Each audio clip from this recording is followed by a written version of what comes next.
The war had ended, but inside her, war still roared. Her name was Liesel, 24 years old, once a Red Cross nurse in Bavaria. Now a prisoner of the enemy she had been taught to fear more than death itself. They called it surrender, but to her it felt like burial. The road to captivity began under a sky that did not belong to Germany anymore. A wide American sky, burning with the cruel light of victory. Dust rose with every step of their boots. Around her, women clutched the remnants of their lives. A photograph, a rosary, a child's glove. The sound of engines, American trucks, followed like metal beasts. They were guarded, not beaten. That alone confused her. The soldiers did not shout, did not spit, did not strike. They merely walked, rifles balanced across their chests, eyes hidden under the brim of their helmets. Every rumor she had heard, that Americans dragged women behind tanks, that they humiliated nurses, that they laughed while destroying churches, echoed in her chest like dying birds. She waited for the first shove, the first filthy word. None came. The convoy stopped near a village whose church still stood, though the steeple was crooked. A child waved at the trucks. An American guard tossed him a stick of gum. The German women gasped. This was blasphemy, they thought, to give gifts to the conquered. Liesel watched in silence. Her world, already cracked, began to splinter. That night, they slept in a barn lit by lanterns. Straw, clean and dry, had been laid out beforehand. She noticed something almost cruel in its kindness, as if these men wanted to confuse them. An American sergeant came in, counted them, nodded once, and left. The door locked softly. She waited, sleepless. Her training told her to be ready for the unthinkable. Her mind whispered, "They will come after midnight." But midnight came and passed. Only the rain arrived, soft on the roof, and the steady pacing of guards outside. When dawn bled through the boards, she dared to sit up. Across the room, another woman, Erica, whispered, "Why do they not touch us?" Liesel could not answer. Fear, long carried, began to feel foolish in the face of this strange restraint. 2 days later, they crossed the Rhine. Trucks lined with tarpaulins carried them toward the west. The American soldiers spoke in short, polite sentences. "Water? Rest stop soon. Be careful, miss." That last word, miss, pierced deeper than any insult. She had not been called that in years. Under the Reich, she was not a woman. She was property of ideology, a cog in the grand engine of destiny. Now the enemy addressed her as if she were human again, and she did not know how to bear it. She stared at their uniforms. The fabric was plain, olive drab, sun-faded, without arrogance. Each belt buckle polished, each boot laced perfectly. They looked like men who belonged to rules greater than themselves. And that, perhaps, was what frightened her most. In the evenings, the convoy stopped near rivers or open fields. The prisoners were given rations, tinned meat, bread, sometimes even chocolate. Chocolate. She held the bar in her hand, like a relic from another universe. She remembered how her younger brother had died in Russia, chewing on a frozen crust of bread. She looked at the brown square melting between her fingers and felt both gratitude and guilt. She did not eat that night. She buried the chocolate in the dirt, whispering his name. On the 5th day, the landscape changed. The air grew hot, dry. Texas. She had never heard of such a place before the war. Now it would be her cage. As the trucks rolled into the compound, she saw the fences first, tall, crowned with barbed wire glinting in the sun. But beyond that fence were trees, mess halls, water towers, Barracks painted white. It was tidy. Too tidy. Like something prepared not for punishment, but for order. When they stepped down, a soldier handed her a small canvas bag, toothbrush, comb, soap. She stared at it as though it were a trick. Soap, after years of shortages, felt like mockery. The soldier, young, freckled, barely old enough to shave, nodded to her and said, "Ma'am." She almost laughed. "Ma'am." To a defeated German, to an enemy, she clutched the soap so tightly it cracked. She did not know whether she wanted to weep or scream. That night, under the endless American stars, Liesel sat by the barrack window. She heard crickets, not artillery. She smelled coffee, not gunpowder. Somewhere nearby, a guard hummed a tune. Slow, low, almost like a hymn. The air felt strange. Too open, too free. She wrapped her arms around herself, whispering the catechisms drilled into her. They are animals. They are corrupt. They will use you. But as the hours passed and no one came, she began to doubt the only truth she had ever known. The journey into captivity was supposed to strip her of dignity. Instead, it had stripped her of hate. For the first time since the Reich's banners had filled the sky, she felt something she could not name. A silence deeper than fear. In that silence, under the foreign stars, Liesel realized that captivity was not always made of fences. Sometimes it was made of beliefs, and hers had just begun to break. Liesel stood beneath the Texas sun, blinking at a sky so wide it could swallow her. She had never known light like this. Not the pale, mist-soaked skies of Bavaria, nor the smoke-stained gloom of bombed cities. This was clean light, unapologetic light, light that burned lies away. The camp wasn't what she expected. Where were the snarling dogs, the howling guards, the filthy, sagging tents? Instead, rows of white barracks stood in even lines. A tall water tower loomed like a watchful elder, and the main gate bore the insignia of the U.S. Army, not a symbol of cruelty, but of some stern order Liesel didn't yet understand. She walked in a line of German women, their boots thudding quietly against the packed earth. Some clutched their bags. Others, like Erica, walked with their arms crossed tight over their chests, eyes sharp, breath shallow. Liesel saw the way they looked at the guards. Waiting, bracing, for touch, for insult, for something to confirm the fear they'd carried since surrender. It never came. A sergeant, older, heavy-set with tired eyes, stood at the front of the compound and read out names. Each woman was assigned a number and a barracks. The tone was professional, not warm, but not cruel. It was the cold of a filing cabinet, not a whip. That, in itself, was disarming. Liesel was assigned to Barracks 14B, a wooden building raised off the ground on short pilings. It smelled faintly of pine and soap. The windows opened with a gentle creak, and there were narrow beds lined with coarse U.S. Army-issue blankets. No barbed wire inside. No shackles. Just wooden frames, woven cots, and lockers painted olive green.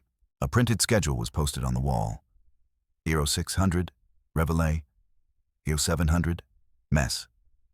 EO 800, 1200, Work Detail. 1200, Noon, Mess.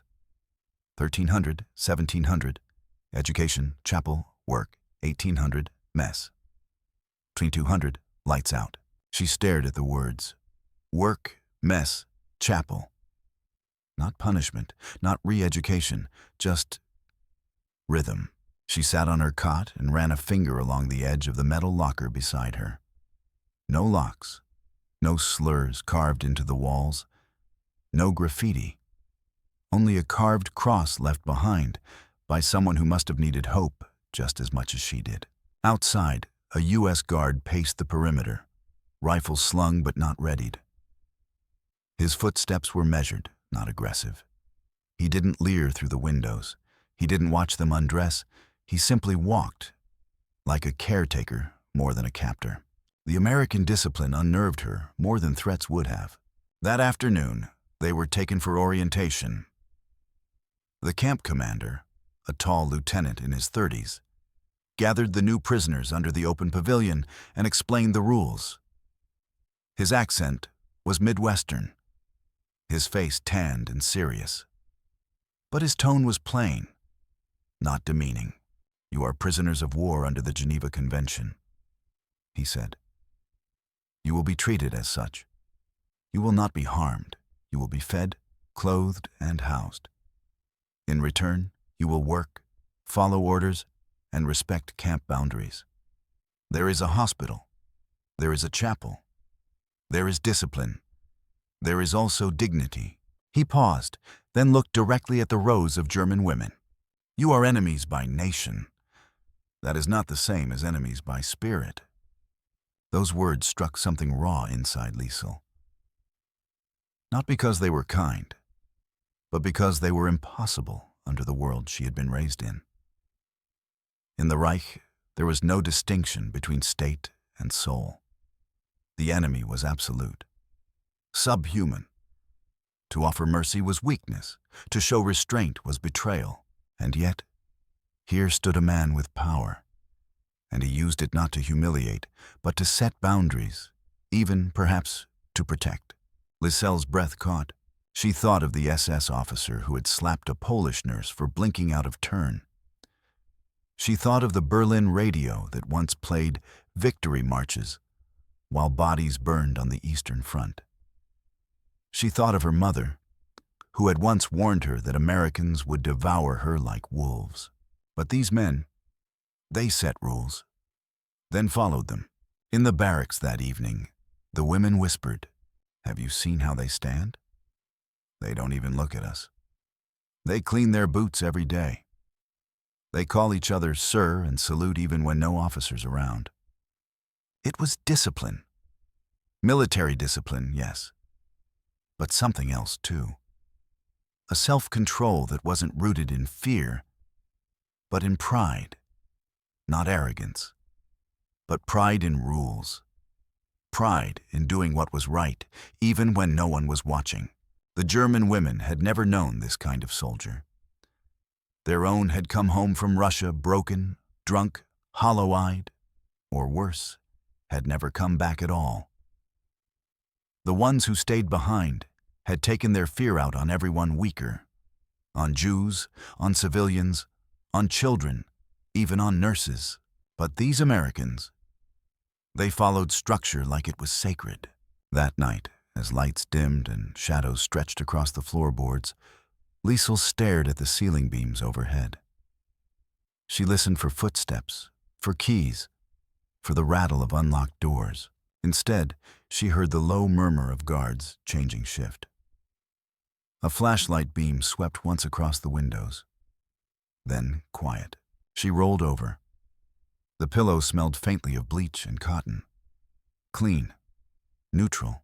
For the first time in months, maybe years, she slept with her back to the door. And she dreamed, not of barbed wire, but of lines in the dirt that men refused to cross, not because they were told, but because they believed. The next morning, Liesel woke to the sound of boots striking gravel. Steady, rhythmic, not rushed. Reveille had not yet sounded, but the American guards were already making their rounds. She sat up in her cot and watched through the half-cracked window. There he was again, the same soldier from the day before. Tall, fair-skinned, probably no older than 25. His face was unreadable, eyes forward, posture exact. He did not glance into the women's barracks. He didn't need to. There was no curiosity in his walk, no hunger, just discipline. The bugle call came at 0600 sharp. A soft rising note, clear and confident, like a ritual older than the war itself. By the time Liesel laced her boots, and joined the line for roll call, the guards were already in formation. One sergeant barked instructions, not cruelly, just with clipped authority. The German women obeyed without question, not out of fear, but because something about the way the Americans moved made disobedience seem childish. There was no swagger in their uniforms, no medals, no symbols of dominance, just muted olive cloth, polished buttons, and pressed collars, as if the uniform itself were a kind of promise, a vow to act within bounds. It was the first time Lisel had ever feared kindness more than cruelty. She remembered the German officers at the train stations, how they'd shout at civilians, how they'd touch without asking, how even in hospitals, rank gave men permission to leer. "A nurse is just another uniform," they'd say. "She belongs to the fatherland." Lisel had learned early to be invisible, to avoid eye contact, to make herself small, to never walk alone, even among her own, especially among her own. But here, in this strange American camp in the middle of nowhere, she walked past two guards during work detail, one raking leaves near the gate, the other sweeping dust from the loading dock. Both stepped aside politely. One even tipped his cap. No laughter, no jeers, no uninvited eyes following the curve of her back. That evening, she sat on the steps of the barracks and watched a squad of guards do a change of post drill near the central flagpole. Their movements were clean, mirrored, almost like dancers. She'd seen such precision before, but in Nazi parades, meant to impress or intimidate. This was different. These Americans didn't perform for applause. They performed for something Lisel could not yet name. 2 days later, she was assigned latrine duty, a task meant to humble. In German camps, it had been used as punishment, a way to break pride. But here, it was just another job. The American corporal supervising the cleaning detail was plain-faced, soft-spoken. He gave instructions, handed out supplies, then stepped back. He didn't watch them work. He didn't hover. Lisel scrubbed floors in silence, watching him out of the corner of her eye. At one point, her sleeve slipped down, revealing the faded Red Cross armband she still wore on her forearm, tucked under the prison garb. He glanced once, nodded, nothing more. Later, when she returned to the barracks, she found a fresh bar of soap and a clean rag folded neatly on her bunk. No note, no name, just left there, without threat, without transaction. She stared at it for a long time. Rumors spread among the German women. One of the guards had been a teacher. Another was studying law before the war. One, they said, played piano and offered lessons to the chaplain.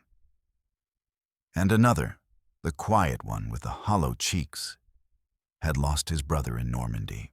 Lisel began to wonder, what did these men carry inside them? Did they look at her and see a prisoner? Or did they see a woman who looked like someone they had once known? A neighbor? A sister? A girl in a cafe before the world turned to fire?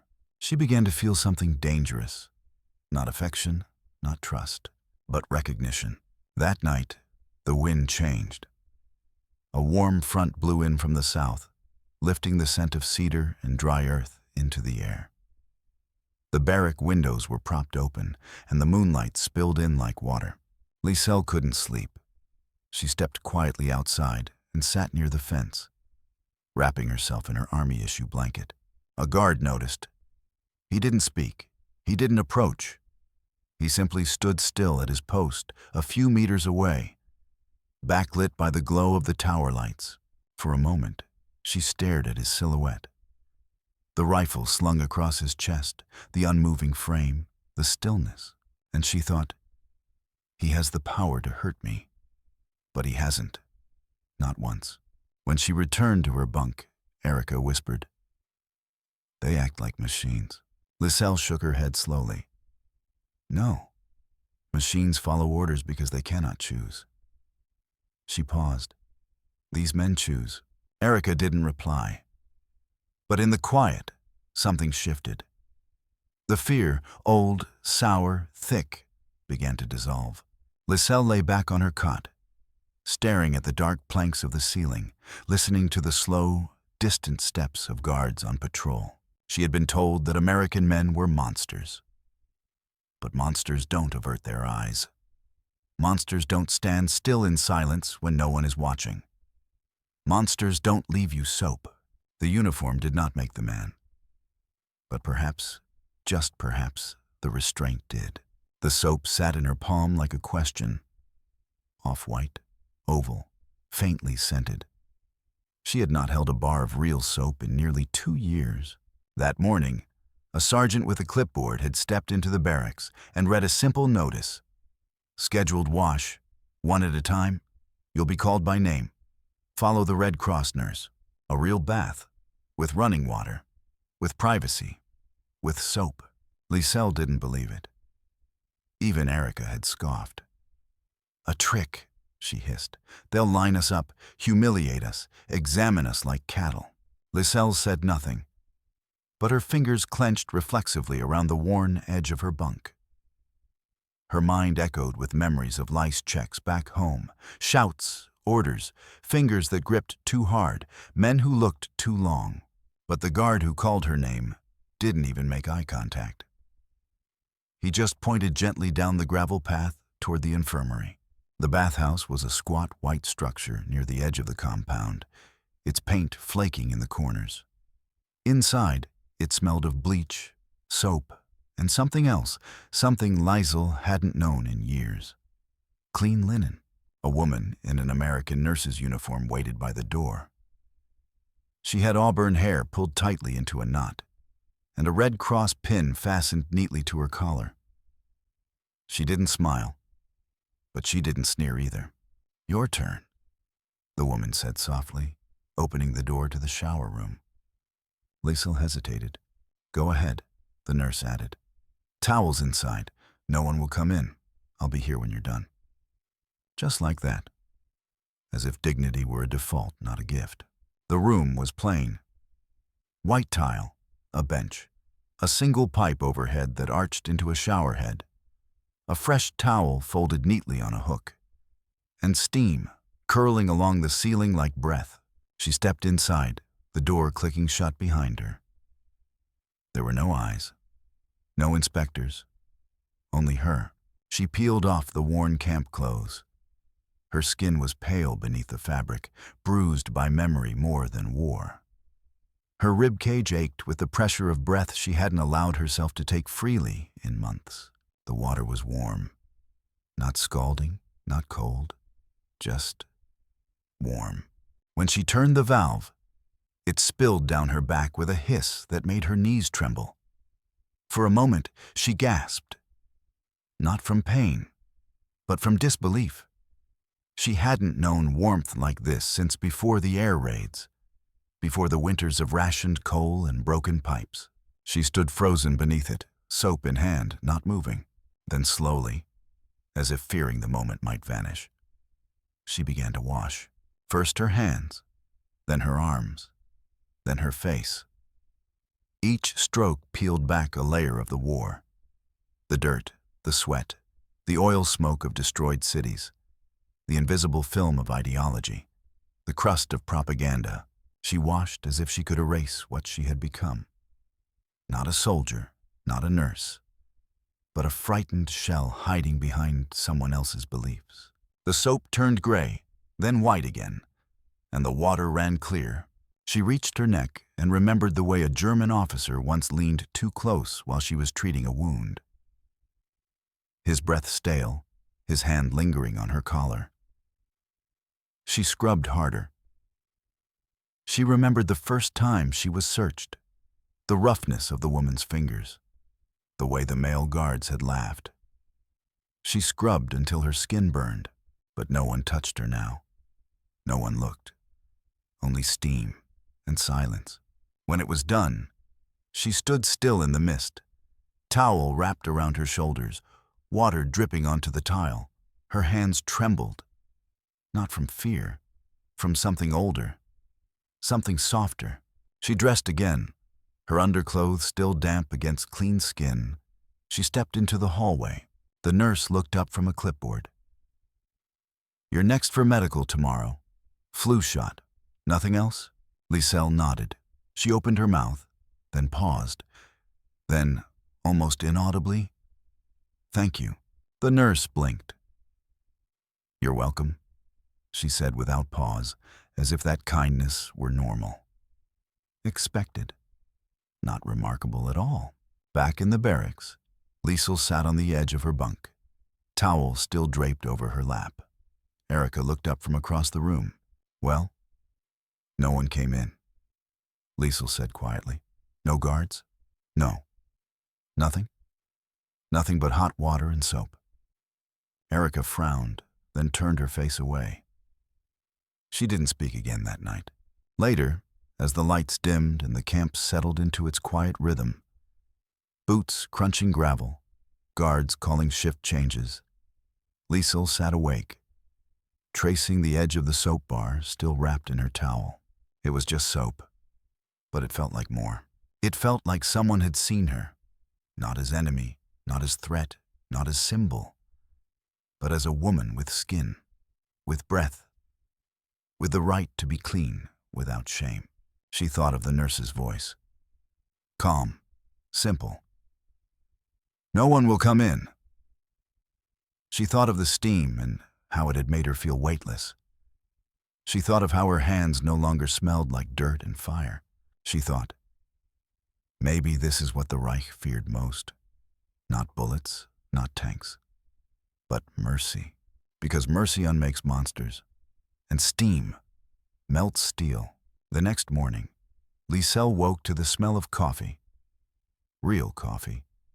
Not the scorched barley substitute of wartime Germany, not the faint, bitter dust she remembered from Berlin hospitals. This was full, rich, dark. The air in the barracks seemed almost alive with it. For a moment, she thought it was a dream. Then the bugle call sounded again, and the morning sun pushed its way through the window slats. "Mess hall," a voice called down the corridor. She rose slowly, still half afraid. Even after the bath, after the untouched silence of the guards, her body still tensed at every order. The others lined up, quiet, cautious, carrying tin trays. The line snaked out the door, across the gravel, toward the long wooden building that smelled of yeast and oil. It was the first time Liesel had been inside the camp's dining hall. She had imagined something grim. A trough, a spoon, slop poured by sneering guards. Instead, the space was orderly. Wooden tables polished by use. Long benches, windows open to the morning breeze. The walls bare except for a single flag, the stars and stripes, hanging above the serving line. There was no music, no laughter, no taunting, only the quiet rhythm of spoons and boots.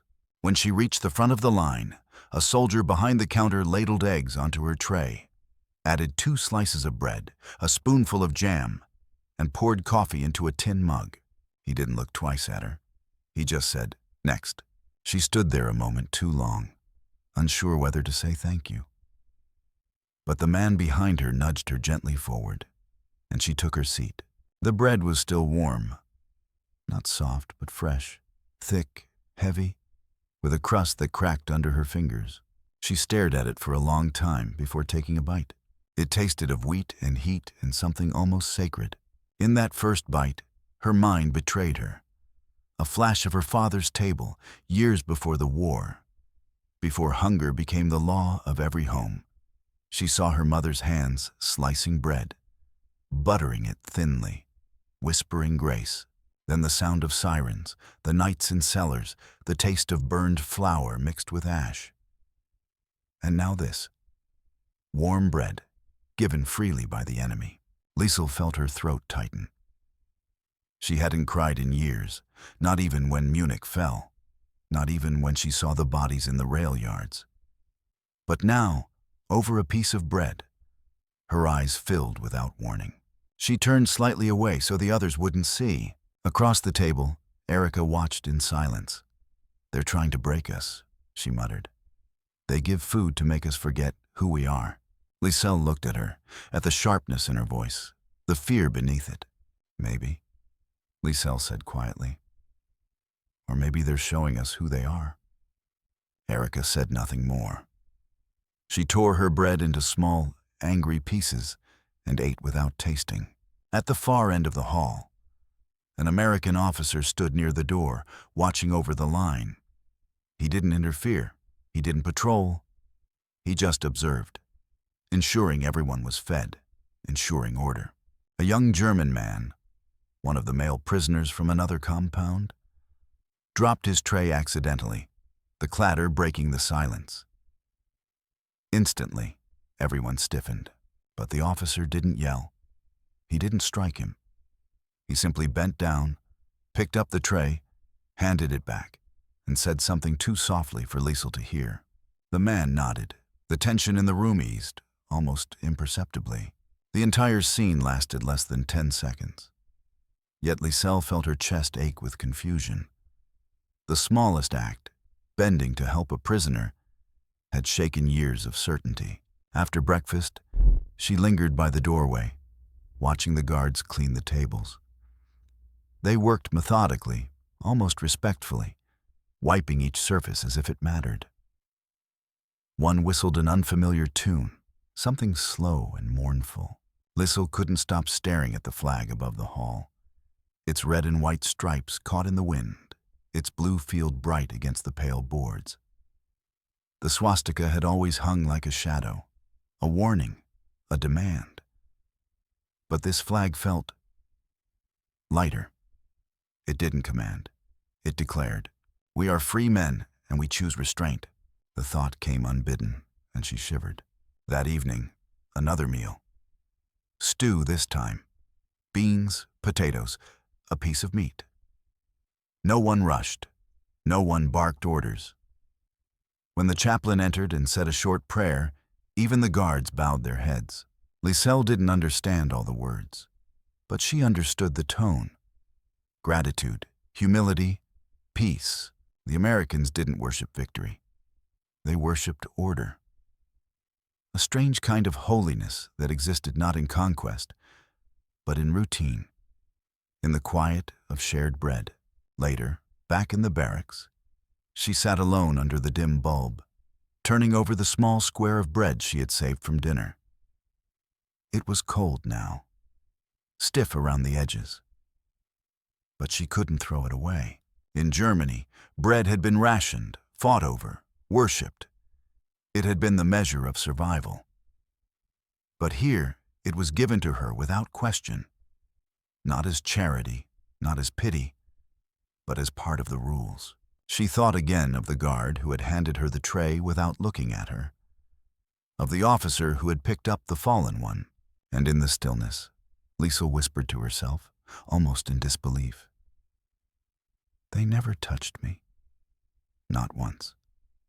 They never even looked as if they wanted to." The idea was so foreign that it frightened her. She had prepared herself for pain, but not for respect, for hunger, but not for bread that tasted like grace. The propaganda she'd believed all her life began to crumble in that quiet hall, crumb by crumb. And as she lay down that night, the warmth of the coffee and bread still in her memory, Liesel realized something profound. The Americans were not fighting her body. They were fighting her hatred. And they were winning. The next morning, a stack of paper appeared by the mess hall bulletin board, cream-colored, blank, accompanied by sharpened pencils and a sign written in clear German. "If you wish to write home, place your letter in the red box. It will be reviewed and sent." Liesel stared at it for a long time. No cost, no threat, no forced phrases, just paper. For days, she had heard whispers among the prisoners that the Americans allowed mail, that some letters reached occupied Germany, that a few women even received replies. At first, it had sounded like rumor, a myth meant to soothe. But now, here it was, real, offered without explanation. Why would they do this? Muttered Erica, reading the notice behind her. We lost. We're the enemy. Liesel didn't answer. Her fingers brushed the top sheet, crisp, dry, untouched. It felt heavier than it should, like it carried a weight beyond words, like it expected truth. That evening, after her shift cleaning the infirmary windows, Liesel returned to the board alone. No one else lingered this time. The sun had dipped low, and the shadows stretched long across the gravel. Even the guards seemed quieter in the hour before supper. She took one sheet and sat on the bench near the chapel wall. The pencil trembled in her hand. Her first instinct was to write her mother. Then she remembered the bombing in 45. No reply had ever come. No one had answered her last letter from Munich. The address was rubble now. Her father had been missing since Stalingrad. Her younger brother Otto, gone in Poland. There was no one left. Her hand hovered over the blank paper. How do you write a letter to nobody?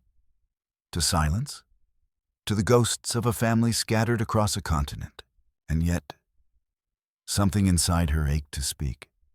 Not to someone, but from herself. To whoever may one day read this. She paused, then continued. I am alive. I did not expect to be. The war is over, and we are prisoners. But not in the way they warned us. The Americans are not cruel. They are not what I was told. They are tired, polite, distant, but not cruel. They give us food. They call us miss and ma'am. They have not touched me, not once. She blinked. Her heart raced. Even writing that felt like betrayal. And yet, it was truth. I ate bread this morning that reminded me of home. I was given soap and warm water without condition. A soldier handed me coffee and did not look at me twice. These things feel more dangerous than bullets, because they are breaking something inside me. Something hard, something cold, and I don't know whether to thank them or fear them for it. She stopped, stared at her words. Her breath caught. The wind rustled the pine trees along the edge of the fence. And in that sound, she heard something ancient.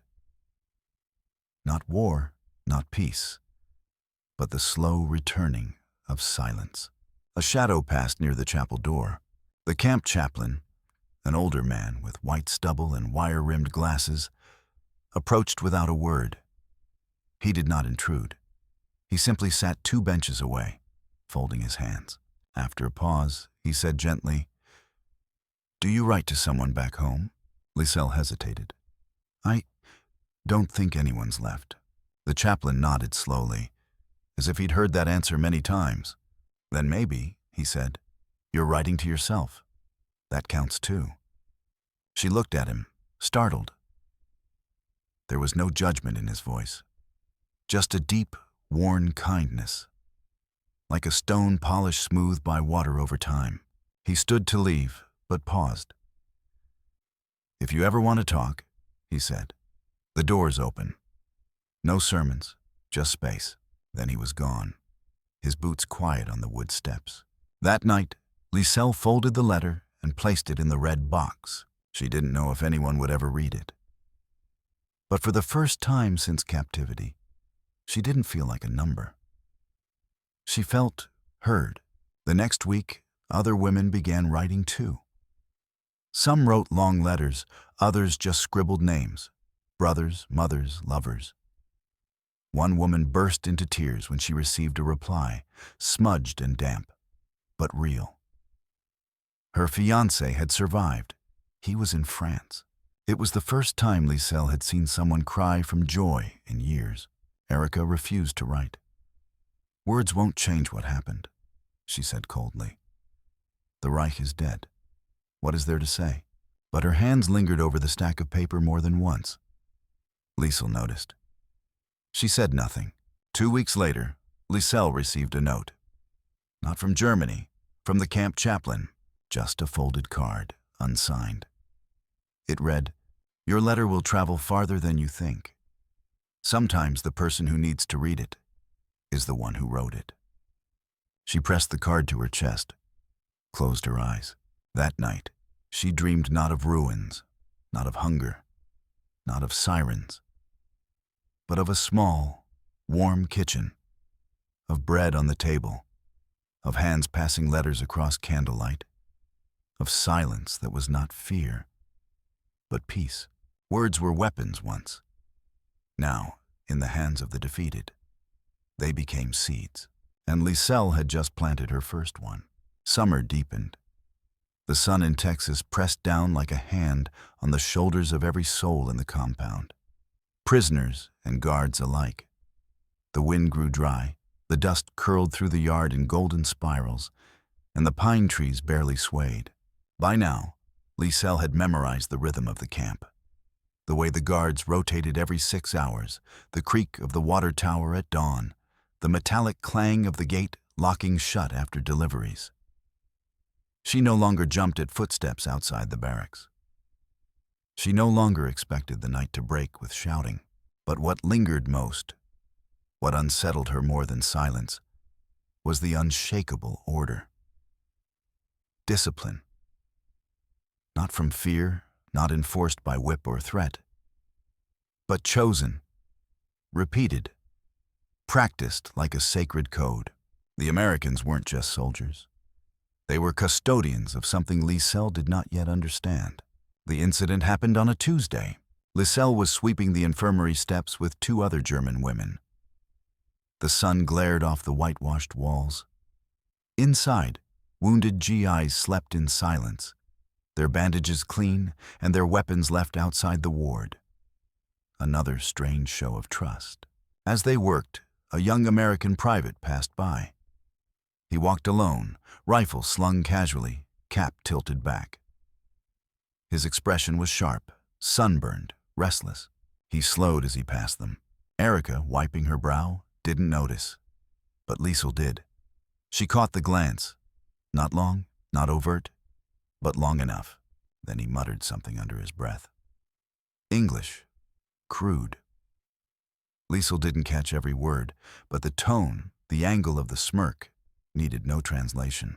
It was the first time since arriving in the camp that Liesl felt something old crawl up her spine again.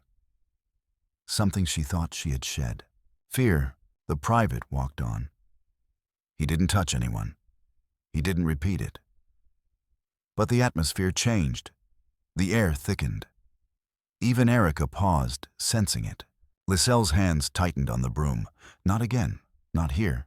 10 minutes later, the camp lieutenant arrived. He didn't march. He didn't shout. He simply walked straight to the 3 women and asked, in halting but clear German, "Did that man speak to you?" Liesl hesitated. The old instinct returned. Stay silent. Avoid punishment. Don't make trouble. But something in the officer's face told her this was different.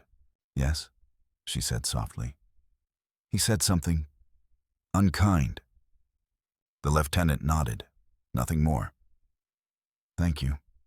He turned, and in the span of 10 minutes, summoned the offending private to the edge of the compound, just beside the flagpole.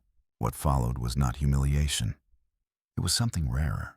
A reprimand, clear, public, controlled. The lieutenant stood tall, arms folded behind his back, and spoke to the soldier in front of the assembled guard detail. The tone was not furious. It was disappointed, stern, measured, like a father correcting a son, not a commander punishing a subordinate. "You wear this uniform," he said, "and that means something. You don't speak to prisoners like that. Not here, not anywhere. That's not who we are." The private stood rigid, red-faced, fists clenched, but he did not argue. When it was done, he saluted. The salute was returned, and he was reassigned to kitchen detail for 2 weeks. No abuse, no performance, just consequence. Quiet, precise, human. From a distance, Liselle had watched it all. She expected to feel satisfaction, vindication. She felt something else. confusion, then awe. Because the lieutenant hadn't defended her. He had defended the uniform. He had defended the idea of America. That discipline was not an act. It was a boundary, a wall the Americans built inside themselves. One they did not cross, even when no one was watching. It was the first time Lisel realized how deep the difference truly went. That night, as the barracks dimmed, she lay in her cot staring at the ceiling. Erica whispered, "Why didn't you stay quiet?" Lisel turned to her. "I thought I would be punished." Erica scoffed. "So why speak?" "Because," Lisel said slowly, "I wanted to see what they would do. If they were different, or just pretending. And now, they're different." The next day, she passed the lieutenant on the path near the mess hall. He nodded once in her direction. No smile, no words. Just a simple acknowledgement. She wanted to say thank you. But instead, she kept walking. Because now she understood. For him, restraint was not a favor. It was duty. And duty, when chosen freely, was stronger than any threat. Later, in the chapel, she found the chaplain rearranging hymnals. She sat in the back pew as he dusted the lectern. "They believe in something," she said quietly. He looked up. "Who?" "The guards, the officers, even the ones who don't speak. They follow something." The chaplain smiled faintly. "Yes," he said. "We call it the Constitution, but it's older than that too." Liesel frowned. "But why treat enemies this way?" His voice grew quiet. "Because how we treat the defeated reveals who we truly are. Not just in peace, but in power." That evening, as lights blinked out across the compound and the guards resumed their slow, steady walks, Liesel thought of all the uniforms she had seen in her life. The black of the SS, the gray of the Wehrmacht, the olive green of the Americans. Only one had shown her what it meant to have power and choose not to use it. That was discipline, not silence, not obedience, but moral weight carried without bending. And for the first time, she wondered if they could build that into their soldiers. What could we have built into ours? The clouds gathered just after supper, not the high, feathery kind Lisel had grown used to in Texas, but low, heavy clouds, swollen with memory. The sky darkened quickly, the kind of darkness that feels personal, like a curtain pulled tight over old fears. She stood by the barracks window, arms crossed over her chest, watching the sky shift from gold to ash. In Germany, thunder had meant bombs, blackouts, mothers pressing children's heads into their laps, sirens, explosions, silence. Here it meant weather, just weather. Still, her breath quickened when the first rumble rolled across the sky. The rain came fast, sudden, hard, relentless. The kind of rain that scoured rooftops and flooded earth. Guards ran to cover supplies. Soldiers covered the trucks with canvas. A whistle blew from the tower. Everyone moved with purpose. No chaos, just order again, even in the storm. Then the wind turned, and the roof above 14B began to leak. Not much, just a slow, cold drip above one of the rear bunks. Erica cursed under her breath and grabbed her blanket. Another girl pulled her mattress closer to the center of the room. Lisel stood frozen, watching the rivulets of water trace paths down the wall. It wasn't the water that unsettled her. It was the way her body remembered. Remembered nights in a Munich cellar. Remembered running with wounded through the snow. Remembered nurses covering dying men with coats because no blankets were left. That creeping cold now tapped at the edges of her memory like a key, searching for an old lock. Then came the footsteps. Fast, steady, not panic, precision. 2 guards appeared at the door, soaked to the bone, their jackets dark with rain. One carried a flashlight, the other a bundle of blankets, dry, clean, folded tight.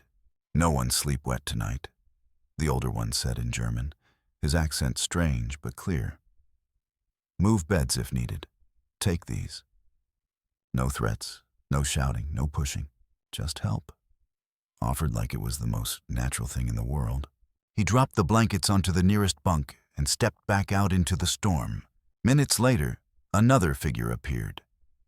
A young guard, brown hair plastered to his face, uniform drenched. He carried only one thing, his own jacket. He stopped just inside the door, looked around the room, and without a word, walked to Liesel's cot. He laid the jacket gently on her blanket. She opened her mouth to speak, but he shook his head, just once, not rudely, not dramatically. Just, "No need." Then he turned, rain dripping from his sleeves, and left. Liesel didn't move for a long time. She sat on the edge of the cot, jacket still damp, still warm from his body. She stared at it the way one stares at a photograph of the dead, unable to explain what it means. Only that it does. Erica watched from her corner. "He gave it to you," she muttered. Not with jealousy, but disbelief. Liesel said nothing. She simply wrapped the coat around her shoulders, leaned back, and listened to the rain as it softened, then faded, then disappeared. In the morning, the sun returned as if nothing had happened. The ground steamed. Birds returned. Boots resumed their crunch on gravel paths. But something had changed inside the barracks. The guards were no longer shadows beyond the window. They were men who brought blankets, men who gave their jackets, men who did not ask for thanks. After roll call, Liesel folded the jacket and returned it to the guard post near the gate. The young man stood there again, dry now, his uniform pressed, rifle slung with its usual care. She didn't speak, neither did he, but as she handed him the folded coat, their hands touched, briefly. His fingers were warm, calloused, still human, no nod, no smile. But something passed between them in that moment. Not affection, not sympathy, recognition. A silent acknowledgement that they were both doing what they could in a world that had come undone. Later that week, Liesel saw him again, this time during chapel duty. He stood near the door as the chaplain gave a short reading in English, translated afterward for the prisoners. The words were from the Psalms. "He maketh me to lie down in green pastures. He leadeth me beside the still waters. He restoreth my soul." Liesel closed her eyes. The verses echoed deep inside her chest, soft and steady like breath. She didn't understand every word, but she understood the tone. Peace. Not as victory, not as surrender. Peace as presence. Back in the barracks, as the women swept out the dried leaves that had blown in during the storm, Erica looked at her and said, "They keep surprising you." Liesel didn't deny it. "Yes," she said. "That's what frightens me most." "Why?" "Because if they're not what we were told, then maybe we aren't either." That night, she wrote another letter, this time not to no one.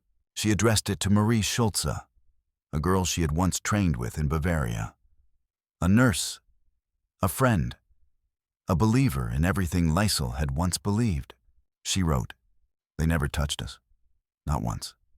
Not with hands, but with mercy. And it's changing me in ways I can't explain. They don't win by force. They win by being different than we were. I thought they would use power to humiliate us.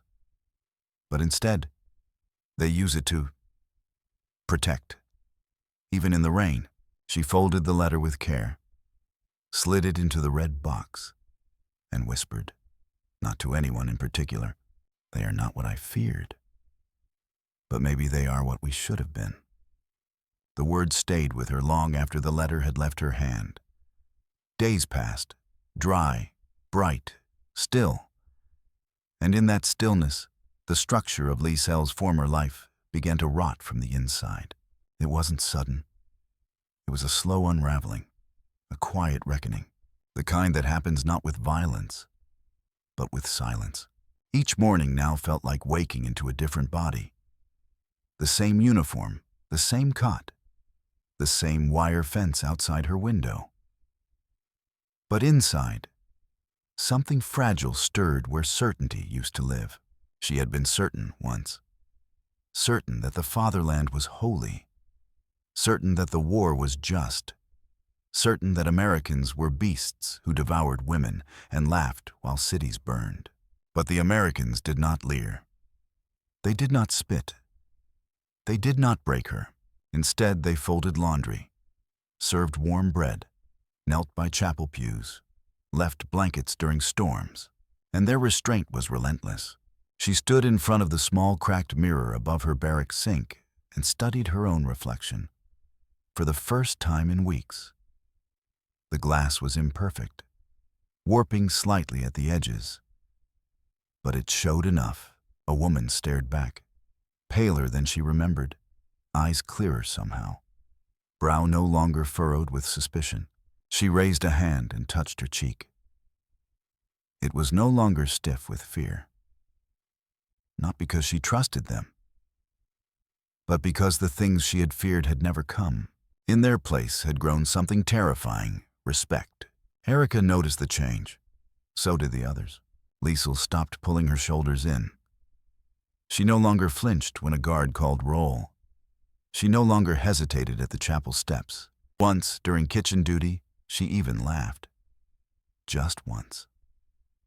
A soft, embarrassed laugh when she spilled flour on her skirt, and one of the older American cooks raised an eyebrow and handed her a rag without saying a word.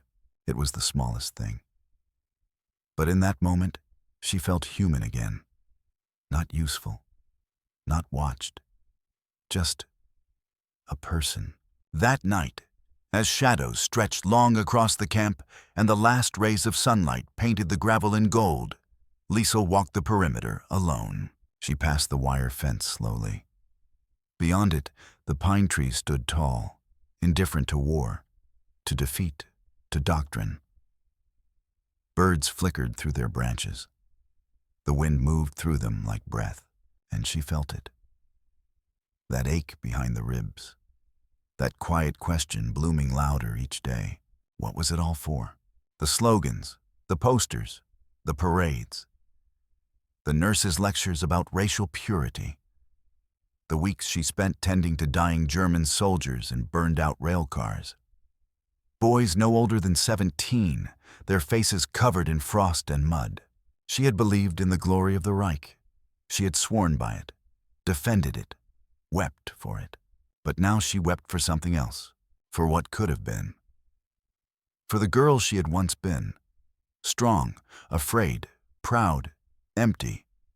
For every soft thing she had been told to kill inside herself in the name of strength.